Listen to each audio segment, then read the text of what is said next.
आज पुण्यामध्ये हास्ययोग परिवाराने 1,00,000 नागरिकांना सोबत जोडून जसं 120 देशामध्ये हास्ययोग दिन साजरा करण्यात येतो, त्याचप्रमाणे पुण्यामध्ये 1,00,000 नागरिकांना हास्ययोग या संस्थेशी जोडून दुःखी परिवारांना आनंदित करण्याचा एक चांगला कार्यक्रम पुण्यामध्ये आयोजित केला. त्याबद्दल मी या कार्यक्रमाला आलो होतो. राहिला प्रश्न संजय राऊताचा, तर संजय राऊतांना मी आधीच सांगितलं,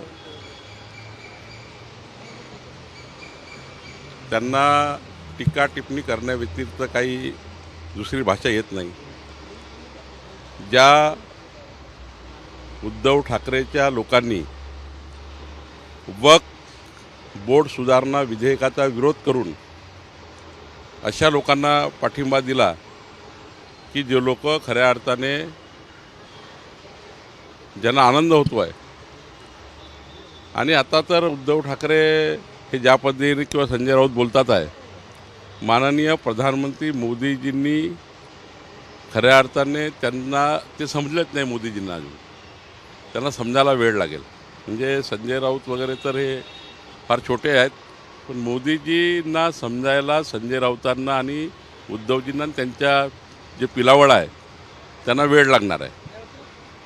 नक्कीच माननीय प्रधानमंत्री मोदीजी राष्ट्र कल्याणाकरता, देश कल्याणाकरता, महाराष्ट्राच्या 140 कोटी जनतेच्या कल्याणाकरता, या देशाला कुठल्याही व्यक्तीला कुठली हानी न होऊ देता व्यवस्थितपणे पाकिस्तानचा आणि नक्षलवादाचा बिमोड केल्याशिवाय राहणार नाही. तुम्ही या संजय राऊतच्या चिथावणी आणि चिथावणीखोर व्यक्तित्वावर येऊ नका. चिथावणीखोर हे जे आहेत हे जाणूनबुजून चिथावण्यात येत असतात आणि इंटरनल सामाजिक स्वास्थ्य खराब करत असतात. संजय राऊतांचं रोजचं बोलणं जे आहे ते सामाजिक स्वास्थ्य खराब करणार आहे. आणि त्यामुळं मला असं वाटतं की योग्य वेळी योग्य निर्णय माननीय प्रधानमंत्री घेतले आहे, आणि पुढच्या काळातही 140 कोटी भारतीयाला सुरक्षित ठेवण्याचं काम माननीय मोदीजी करतील. ते काँग्रेसमध्ये झाले आहे ना. संजय राऊत आणि संजय राऊत हे काँग्रेसमध्ये झालेले आहेत. त्यांनी आता संविधानच स्वीकारलं आहे काँग्रेसचं, त्यामुळे काँग्रेसची भाषा बोलतात. सर, राष्ट्रवादीच्या वतीने काल मुंबईत जो कार्यक्रम ठेवण्यात आला होता माजी मुख्यमंत्र्यांचा सत्कार, त्यात एकनाथ शिंदे आले नाहीत. त्यांनी त्यांचं प्रतिनिधी पाठवला. दादांनी नाराजी व्यक्त केलं, म्हणलं की तुम्हाला यायचं नसेल तर तुम्ही येऊ नका, पण कृपया प्रतिनिधी पाठवू नका. महायुती बेबनवाय आणि फडणवीसांनी त्याच कार्यक्रमात 72 तासाचा मुख्यमंत्री झाले असल्याची देखील कबुली दिली आहे. असं आहे की त्या कार्यक्रमाची बद्दल काय एकनाथ शिंदे का गेले नाही, किंवा एकनाथ शिंदेजींना काही महत्त्वाचा विषय त्यांच्याकडे, शेवटी इतकी मोठी संघटना आहे. महाराष्ट्रात संघटना चालवताना आधीच आपण 15-15 दिवशी, महिना दिवशी कार्यक्रम देतो. एखाद्या वेळेस एकनाथ शिंदेजी एखाद्या त्यांच्या महत्त्वाच्या संघटनात्मक कार्यात किंवा 4-4, 5-5 महत्त्वाचे डिपार्टमेंट आहे, त्यामुळे एखाद्या कार्यक्रमात नाही गेलं याचा अर्थ यांनी असं केलं त्यांनी तसं केलं. मला वाटते आमची महायुती प्रचंड मजबूत आहे, कुठेही बेबनाव नाही.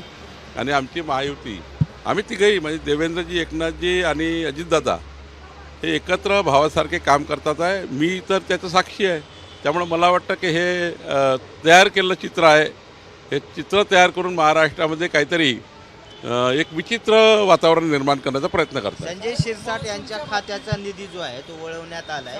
संजय शिरसाट म्हणाले खातंच बंद करून टाका. निधी जो आहे तो लाडक्या बहिणीकडे वळवण्यात येतो असा आरोप होतो. आणि मंत्री आणि सत्य काय त्या मंत्रीच म्हणाले खातं बंद करून टाका, पैसे द्यायचे नाही, मंत्री महोदय काय बोलले मला माहिती घ्यावं लागेल. पण लाडक्या बहिणीचा जो एक योजना आहे त्यामध्ये शेड्यूल ट्राईबच्या लाडक्या बहिणी आहे, आदिवासी भागातल्या लाडक्या बहिणी, त्यांची योजना आहे.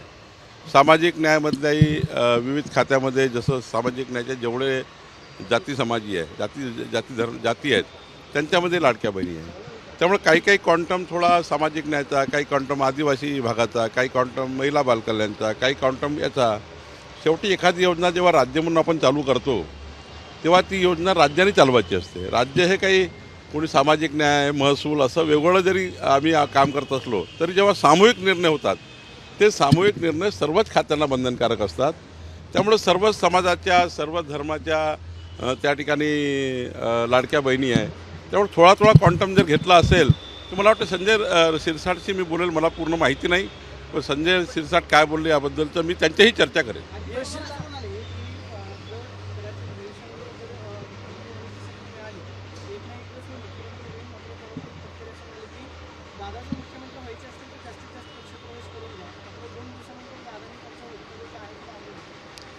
आमच्या पक्षात सामूहिक निर्णय होतात आणि मी आधीच सांगितलं की विकसित महाराष्ट्राकरता देवेंद्र फडणवीसजी राज्याचे जनप्रिय, लोकप्रिय, दूरदृष्टी असलेला कार्यकर्ता, संवेदनशील कार्यकर्ता, अष्टपैलू कर्तृत्वाचा धनी नेता महाराष्ट्रामध्ये मुख्यमंत्री आहे. आता राहिला अजितदादांना मुख्यमंत्री व्हायचा आहे, एकनाथ शिंदेना व्हायचा आहे, तर त्यांनी आपापले पक्ष वाढवण्याची त्यांची मुभा आहे, त्यांना त्यांचे मॅन्डेट जिंकण्याची मुभा आहे, प्रत्येकाने आपला पक्ष वाढवायचा आहे. आम्ही सरकार म्हणून तिघे एकत्र आहोत, पण पक्षीय संघटनेमध्ये अजितदादांनी आपले पक्ष वाढवायचा आहे, आम्ही आपला पक्ष वाढवायचा आहे.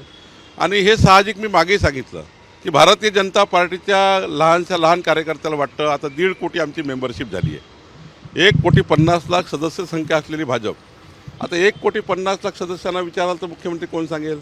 तर देवेंद्र फडणवीसजींना करा असं म्हणेल. माझ्या मनात त्याच भावना असतील. मग अजितदादा आणि सुनील तटकरेच्या पक्षामध्ये त्यांचे सदस्य काय म्हणतील? अजितदादा करा असे म्हणतील. आणि एकनाथ शिंदेचे कार्यकर्ते एकनाथ शिंदेजी म्हणतील. ही भावना व्यक्त करायला काय म्हणे आहे कोणाची? पण आज राज्यामध्ये अत्यंत लोकप्रिय मुख्यमंत्री देवेंद्रजी आहे आणि देवेंद्रजींच्या या कार्यकाळामध्ये आमचं सरकार पारदर्शी सरकार, गतिमान सरकार काम करतं आहे.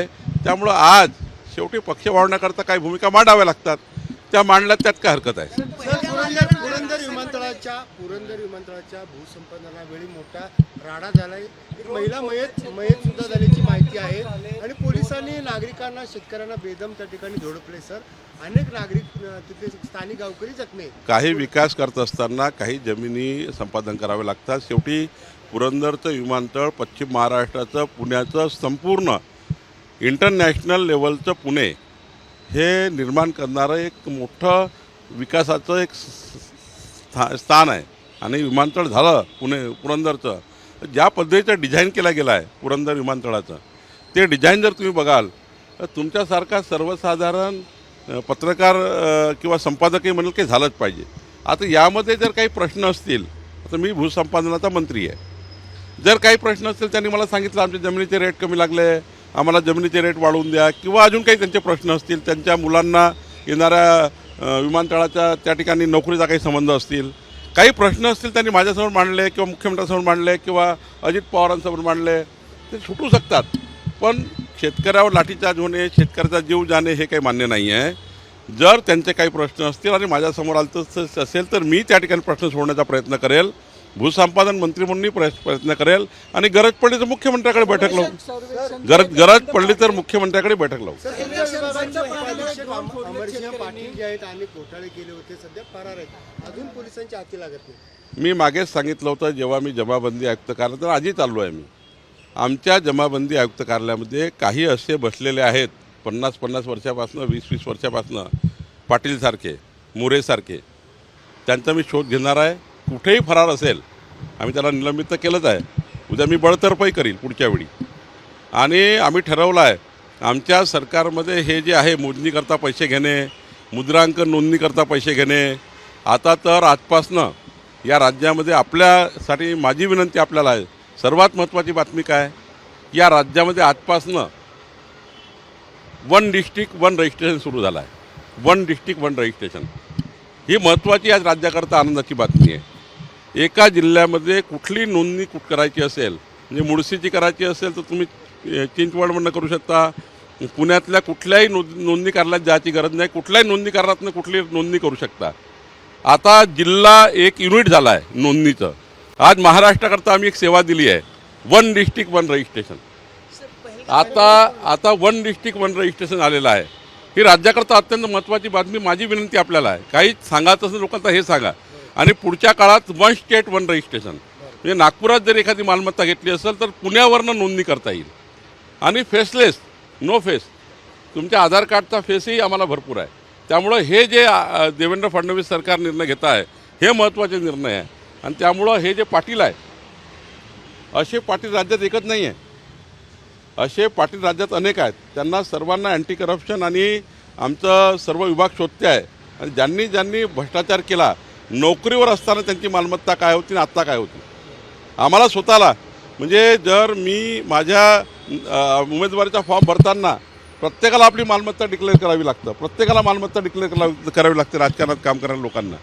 तर मग त्या ठिकाणी जे प्रशासकीय अधिकारी आहेत त्यांनीसुद्धा या पद्धतीचे पाटील ज्यांनी एक छोट्या पदावर राहूनही 6 कोटीचा अनेक मालमत्ता पुण्यामध्ये मालमत्ता सोलापूरमध्ये मालमत्ता मिळाल्या आहे, या सर्वांना आम्ही शोधून काढणार आहे. आणि असे जे काही महसूल विभागात लोक असतील त्यांना मी शोधून काढणार आहे.